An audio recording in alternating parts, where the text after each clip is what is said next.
pues nos obliga a tomar el riesgo. Yo mismo siento la incertidumbre, la preocupación, pero en esta razón del paso que nos impusieron, porque hay que reconocerlo, el asunto del pacto fue un, digamos, rumbo, pero tomado desde las camarillas de los partidos políticos, que no tomó en cuenta a los legisladores. Yo lo soy por primera vez, siempre he sido el Ejecutivo.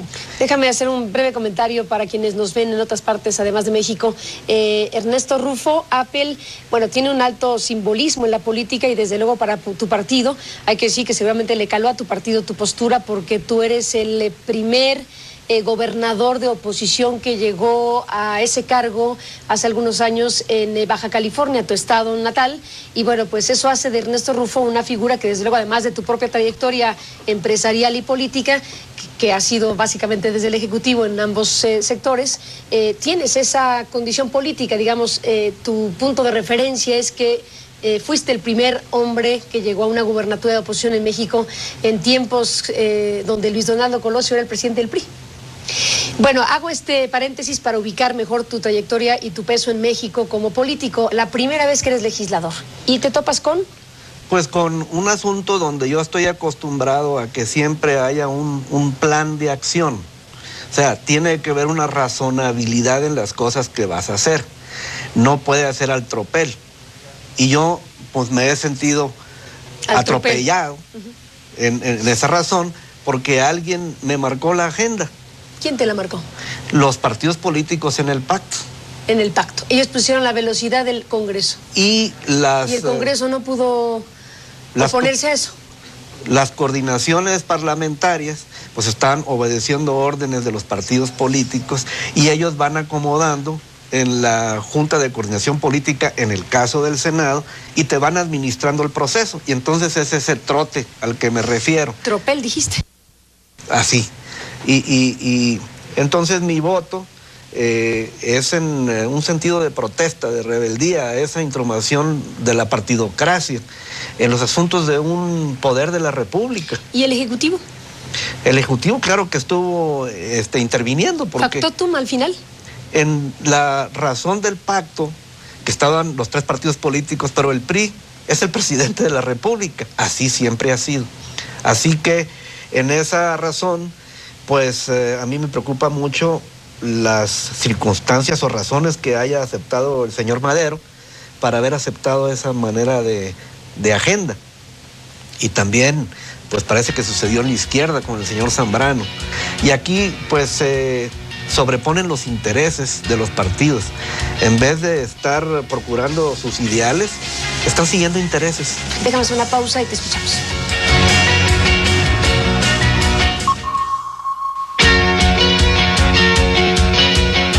Ernesto Rufo, antes de irnos a la pausa, te pregunté sobre el contenido de la reforma. Independientemente de tu voto en contra de rebeldía por la manera en que se ha procesado esta reforma energética y petrolera en México, que abre la puerta a varios tipos de contratos y además le agregaron un y otros, ¿no? Con todo lo que ello implica. Más allá de tu voto en contra, ¿qué opinión te merece el conjunto de modificaciones constitucionales? La nueva política energética va a estar en una proporción mucho más autónoma del Ejecutivo que lo que vivimos hasta hoy. ¿Cómo? El gobierno era el operador de Pemex, o es, mejor dicho, hasta este momento. Pero primero el asunto del fondo soberano, a donde la renta petrolera va a ingresar, pues ya lo pone fuera de las manos de Hacienda. Bueno. Relativamente. Porque Hacienda en el Consejo de Administración va a estar presente, al igual que el gobernador del Banco de México, que es designado. Veremos cómo opera ese fondo. Claro. Hay dudas. Hay dudas. El alcance que eso tiene. Pero es mucho más autónomo, independiente, y por las formas debe ser transparente a lo que estaba pasando en la relación gobierno-Pemex. Y esa también parte con el sindicato, que ya ves, estaba pues en el Consejo de Administración. Yo fui consejero de Pemex, el presidente Fox me nombró suplente, Y mi titular, que era Derbez, secretario de Economía, me dijo, pues Rufo, tú te vas a encargar. Tú te encargas de ir a los consejos de Pemex. Así que yo ya conocí a Romero Deschamps y todas otras las cosas que pasaban ahí dentro. Quise hacer la investigación y no llegué muy lejos. Porque había opacidad, a pesar de que había un director, un señor Martens, que abría arriba, pero yo empezaba a querer llegar abajo y nomás no se podía. No se podía. Y bueno, está eso, luego está el tema del órgano regulador, la Comisión Nacional de Hidrocarburos, que es la que va a preparar las bases de los concursos, según se trate del campo o región petrolera o de gas de la que estemos hablando, porque hay siempre circunstancias diferentes. Y los resultados de esas bases de concesión tienen que ser operadas por la Comisión Reguladora de Energía, que también está autónoma en gran proporción al Poder Ejecutivo. Entonces, eso en lo general, los conceptos que vienen de Acción Nacional me gustan, porque veo la manera... Quedaron en la reforma. Quedaron en la reforma. Veo en general que hay una manera pues abierta, más transparente, no monopólica. Nos pone en el riesgo de que a la hora de celebrar esa convocatoria, pues ahí es donde va a estar realmente el éxito o el fracaso o la corrupción o la cola del diablo. ¿De qué depende, Ernesto Rufo, la cola del diablo y lo demás? En ese consejo del órgano regulador va a haber individuos independientes al gobierno y gran parte de la información con la que deben de trabajar es información objetiva de mercado, porque se dan ya parámetros reconocidos mundialmente de qué es, por ejemplo, lo normal para pagarle a un dueño de un fondo petrolero, de una reserva petrolera, por simplemente el derecho de explotación, que eso es a lo que se refiere el fondo soberano. Ahí se iría la renta petrolera. Entonces, esos esquemas ya están probados en el mundo y ya tienen un perfil de mercado. Entonces, eso le va a servir de guía a este órgano regulador. Es allí independientes del Ejecutivo y con criterios solamente de mercado. Eso es lo que estaría puesto en la ley y que es lo que se esperaría ya en la lógica de una reforma que sucediera. Pero, ¿por qué hablas de la cola del diablo? ¿En qué piensas? Porque en los contratos la letra chiquita está... el diablo está en los detalles, dicen. ¿Y qué tipo de cosas en ese rango de riesgo podrían ocurrir si no se hace como está en el papel? Si se da la presencia de que hay una confabulación en el asunto de la formulación del contenido del contrato. Corrupción. Otra vez, la tremenda corrupción que, es formación, porque en el caso de esos individuos que van a estar ahí, ya sus sueldos, sus ingresos, pues van a ser grandes, o sea, pero para andar... Por más grandes que sean, Ernesto Rufo, lo sabemos, por más grandes que sean los ingresos de un funcionario de Estado, si tenemos grandes cañones que pudieran ejercer actos de corrupción y no hay otros mecanismos, además de un sueldo razonablemente bueno, pues no hay sueldo que pueda enfrentar una cosa así, si no hay contrapeso, si no hay vigilancia, correcto, si no hay transparencia, si no hay órganos anticorrupción, que vamos a ver en qué queda esa historia y esa promesa jurada de que tendríamos un órgano eficiente anticorrupción. En estas horas que tú y yo conversamos, vamos a ver si efectivamente el Senado tiene ya procesado también ese tema. Pero bueno, ahí está la gran interrogante, si México está listo para una apertura de esta dimensión. Ese es el riesgo y la incertidumbre que me causa, porque faltan muchas leyes secundarias, faltan reglamentos a esas leyes, y ahí es donde están los detalles del contrato, de cómo se va a operar eso. Sin duda, el concepto es transparencia. Nuevo sistema energético mexicano, que de la mano de eso habrá nuevo sistema en otros ámbitos mexicanos, acorde a lo que significa un eje fundamental, un motor fundamental para un país como México, que es la energía. Ernesto Rufo, hacemos una pausa y regresamos en esta conversación.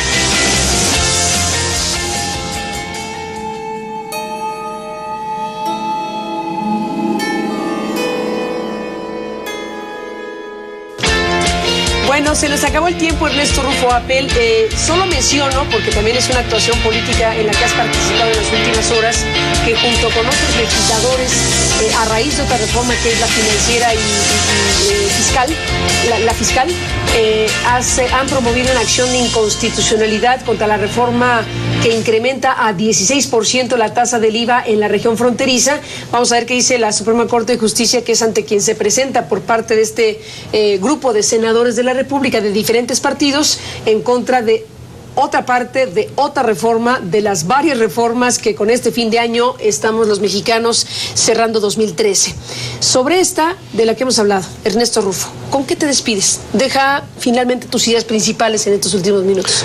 Bueno, que el riesgo que nos estamos tomando, pues esa razón de que el erario público no tiene ya suficiencia, nos han aumentado los impuestos de una manera muy desproporcionada a los contribuyentes de siempre. Y sin embargo, pues la realidad nos obliga, porque como dije al principio, el 34% del egreso público, desde los municipios hasta los gobernadores y el gobierno federal, dependen de ese ingreso petrolero. Y aquí entonces el reto del actual gobierno y de los que vengan es cómo vamos a despetrolizar el ingreso público, porque pues lo van a petrolizar más, ¿no crees? Pues, ¿o qué puede pasar? Bueno, en el Fondo Soberano que se constituyó se le pusieron una serie de formas de cómo ir usando ese dinero, y en una parte habla acerca de la proporción del ingreso petrolero que usa el gobierno. Entonces se le puso un candado o tope diciendo: el gobierno no volverá a tener más dinero del petróleo que el que tuvo con respecto del PIB en el 2013. Entonces, no podrá tener más dinero del que tuvo en porcentaje respecto del PIB en 2013. En 2013. ¿Y qué porcentaje tuvo en 2013? Acerca del 4 punto y fracción por ciento. Es una cantidad muy importante. La idea de esta reforma es de que el crecimiento va a ser mucho más grande, y entonces la renta petrolera que se queda en el gobierno proporcionalmente se va a hacer en el tiempo más pequeño. En pesos es un asunto de constancia en cuanto al respecto del PIB, pero en cuanto a los ingresos generados, ya con el supuesto crecimiento que nos vendrá, la dependencia va a ser menor. Yo les comenté a mis compañeros, sí, así está quedando, pero el petróleo no es eterno. Y entonces, dejarle una parte fija, yo creo que debería haber sido decreciente. Estratégicamente para cuidar nuestras reservas. Exactamente. Porque se va a acabar, porque si no puede haber una depredación. Pues un agotamiento. O un aceleramiento del agotamiento de las reservas, que es un bien estratégico y que algún día se acabará. Ese es un problema muy serio. ¿Lo resuelve la reforma con esto? No. No. Pues es gravísimo. Pues es un asunto incluso hasta de seguridad nacional en el largo plazo, porque estás dependiendo de energía.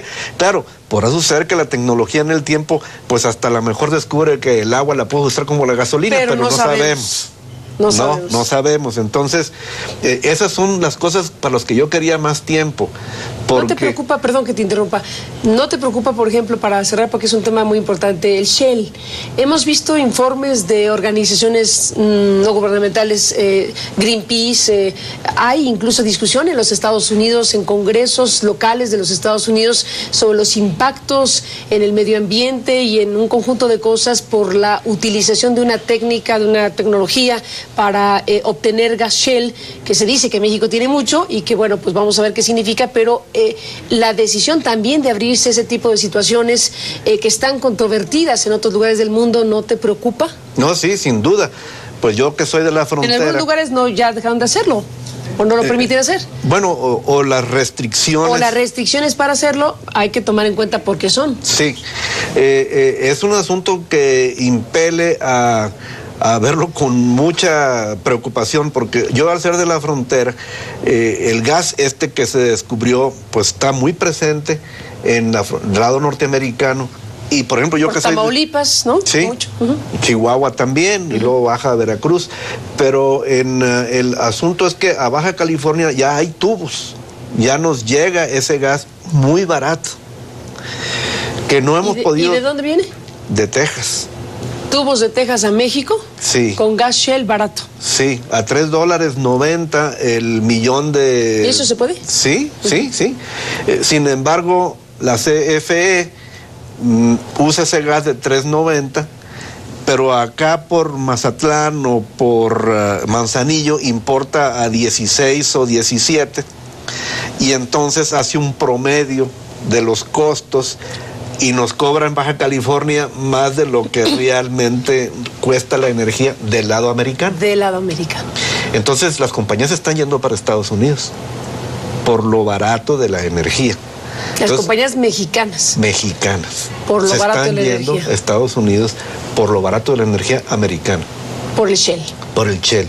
Entonces, eso te impone una razón de la economía, te obliga. Por otra parte, pues están los riesgos ambientales, ¿no? Todo eso que se ha ya dado a conocer, la tecnología del fracking, así se llama, le inyectan agua a presión con una arenita, rompen las pues tandas geológicas de piedra y ahí liberan el gas. Pero eso que inyectaron se va a los mantos freáticos y está creando algunos problemas en algunas partes, no en todas. Entonces, pues tiene que haber mucho estudio, pero te hace irremediable la competitividad energética, el que tengas que meterte en el tema, porque si no los costos se te van para arriba. Ya, por ejemplo, aquí vino a la Ciudad de México una representación del estado de Arizona con tarifas eléctricas del 30% de la CFE. 30%. 30%. Y pues, ¿qué industrias se van? Las intensas en energía. Ya se están yendo las mineras y las que hacen fundición y ese tipo de cosas. Sí. Es una realidad evidentemente muy importante, una circunstancia que tiene muchos ingredientes, muchos elementos, y bueno, aquí el punto fundamental es que México está dando un giro impresionante de 180 grados en un cierto modelo, en un cierto entendimiento del papel del Estado y de la energía y el Estado en la materia. Y que, como tú dices, no hubo tiempo suficiente para saber si esta reforma aprobada es la mejor, contempló todos estos elementos, resultará lo que debería y todo lo demás. Tu voto de rebeldía en ese sentido, a pesar de que eres un hombre a favor de la apertura petrolera, cada quien tendrá su punto de vista, pero tú defiendes la necesidad de que decisiones de este tamaño cuenten con órganos del Estado como el Congreso funcionando como deben. Es correcto. Y ahí es donde tú dices, voto en contra. Y ahora, pues los ciudadanos, más que nunca y de una manera creciente, tenemos que ponernos las pilas. ¿Y ves a la sociedad aquí con las pilas? Pues hay representación ciudadana en los órganos que se están constituyendo, pero ocupan de gran respaldo ciudadano. Yo lo que veo es de que los ciudadanos debemos ser supervisores del gobierno, porque si no continúa siendo la corrupción. Bajo la lupa tenemos que tener a los gobernantes y no nos hemos caracterizado por ser organizados para hacer eso. Y hay que construir la lupa. Es correcto. Bueno, pues Ernesto Rufo Appel, te aprecio mucho, senador, que estés en este programa y compartas tus opiniones y puntos de vista en un momento definitivamente histórico para nuestro país. Así lo Estaremos en comunicación, si me lo permites, y hasta la próxima. Hasta la próxima. Gracias a ti, Ernesto, senador, y a ustedes que nos permitieron acompañarles. Pásenla bien y los esperamos en el próximo programa. La sesión de Comisiones Unidas del Senado de México aprobó este lunes en lo general el dictamen de la reforma energética después de 3 horas de receso tras la toma de la tribuna de los legisladores de la izquierdista PRD. En las calles aumenta la cantidad de gente, todavía a estas horas hay gente que se está manifestando, convocados por los partidos de izquierda ante la posibilidad de que este proyecto de ley pase al Pleno del Senado. Rey Rodríguez con los detalles. Simpatizantes del Movimiento de Regeneración Nacional Morena intentaron romper el cerco de vigilancia en los alrededores del Senado poco antes de que en Comisiones Unidas se aprobara en lo general el dictamen de la reforma energética. No es necesaria, podría hacerse muchísimo sin tanta trampa y tanta cuento y tanto despliegue de violencia. Quieren fraccionar el país para estarlo rematando al mejor postor. Adentro del Senado, la discusión había sido interrumpida por legisladores de izquierda que tomaron la tribuna para exigir que se aprobara la ley de consulta popular como condición para iniciar el debate energético. Pero la solicitud fue rechazada y después de un receso, el dictamen fue aprobado. No nos vamos a cansar, vamos a luchar para que si aquí se impone la sinrazón, no sea esta la última palabra, sino sea el pueblo de México quien la tenga. Ante esta coyuntura, el izquierdista PRD anunció que se sumaba a las protestas de Morena en las afueras del Senado, su estrategia que incluye una caminata de 75 horas alrededor del emblemático Ángel de la Independencia en repudio a la reforma energética. El PRI y el PAN en la Cámara de Senadores van absolutamente en contra del interés general de la nación, que están significando poner en riesgo el futuro energético de nuestro país. El oficialista PRI asegura que la reforma energética tiene respaldo popular, sin embargo, llamó a la militancia a cerrar filas también para afrontar las horas que vienen. El proyecto plantea permitir al Estado firmar contratos de servicios, de utilidad o producción compartida o de licencia para realizar actividades de exploración y extracción del petróleo y también la creación de un Fondo Mexicano del Petróleo. Igualmente se acordó sacar al sindicato petrolero del Consejo de Administración del estatal Pemex, una iniciativa impulsada por el PAN. Simpatizantes del Movimiento de Regeneración Nacional Morena han reiterado que permanecerán en las calles el tiempo que sea necesario, dicen, para impedir la aprobación de la reforma energética. Rey Rodríguez, CNN, Ciudad de México. Y esta noche continúa la discusión sobre la reforma energética con los posicionamientos de los senadores y sus propuestas de modificación al dictamen aprobado en general en comisiones. El presidente de la mesa directiva del Senado, Raúl Cervantes, abrió un receso en la sesión ordinaria y llamó a continuar la sesión este martes a las 11 de la mañana, cuando se prevé que la reforma sea discutida y votada luego de una primera lectura.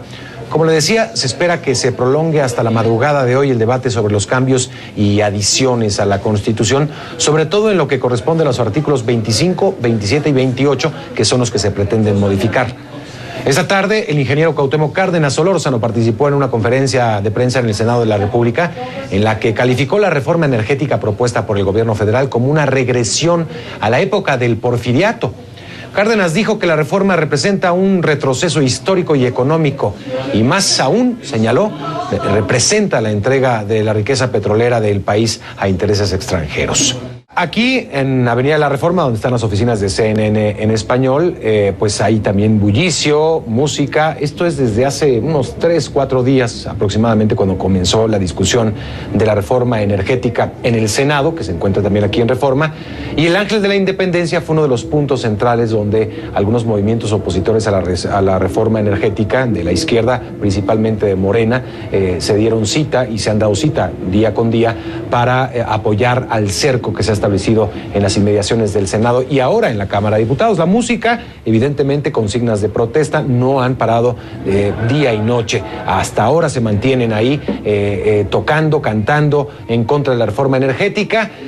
Y como le decía hace un momento, en la sede alterna al Salón de Plenos del Palacio Legislativo de San Lázaro se está llevando a cabo en este momento la discusión del dictamen de reforma energética que fue aprobada esta misma mañana en el Senado. Con la asistencia y participación de 401 legisladores y sin pasar por comisiones, los diputados continúan tomando la tribuna para fijar sus posiciones con la esperada oposición de los legisladores de la izquierda. Entre acusaciones de intercambios de reproches con sus opositores, algunas argumentaciones, otras no tanto, insultos, los diputados del Partido de la Revolución Democrática, del PRD, han insistido en su rechazo al dictamen de la reforma energética porque dicen es fundamentalmente privatizadora.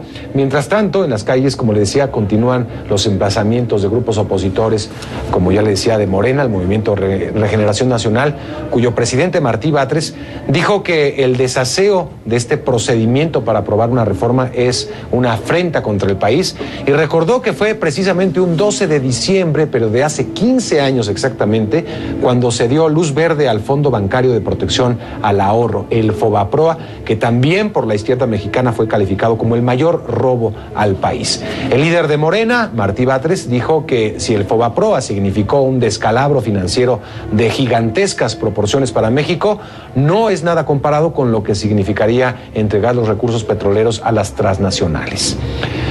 La discusión en la Cámara de Diputados se ha tornado áspera, ya le decía, entre quienes apoyan la aprobación de la reforma energética y sus detractores.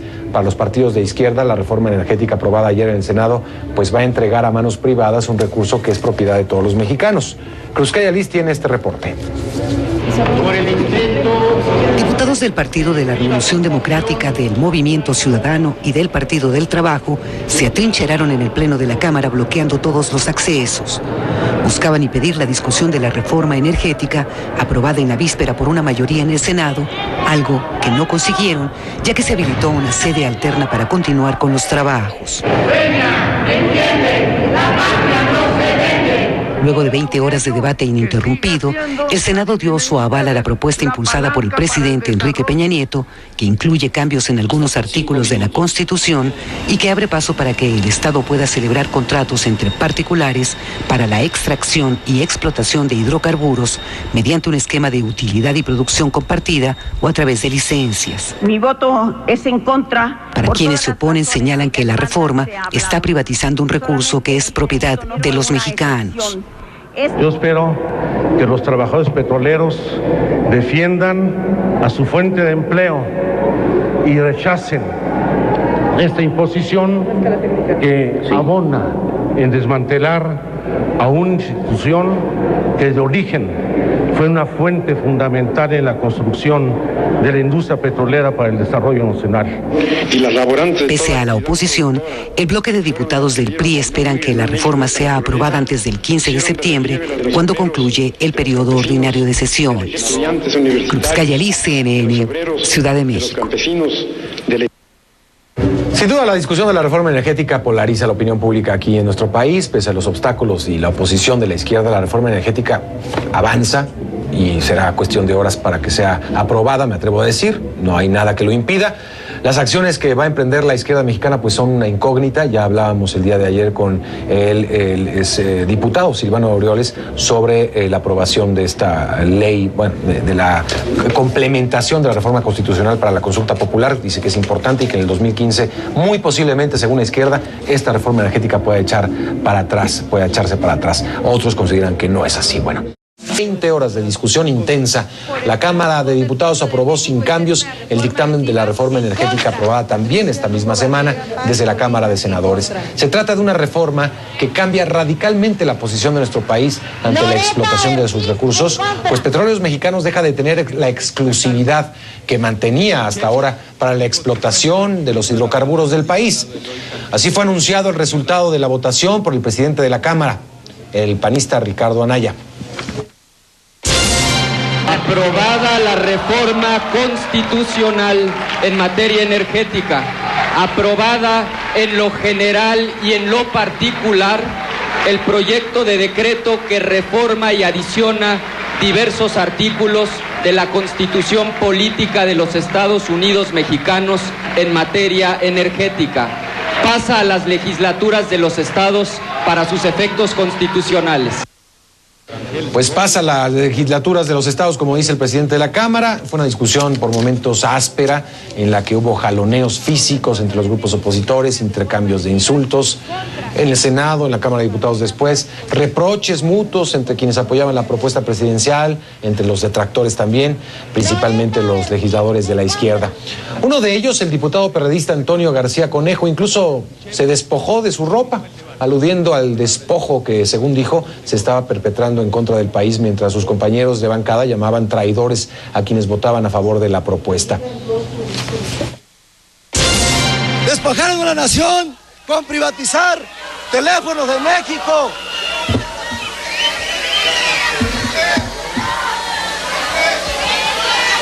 Así están despojando a la nación. No me avergüenza, porque es lo que están haciendo. Quitaron y privatizaron Teléfonos de México. ¿Y dónde está el beneficio?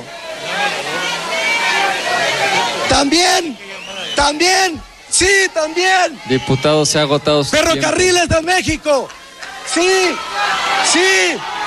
solamente me queda esto. Eso no me van a poder despojar. No lo van a lograr.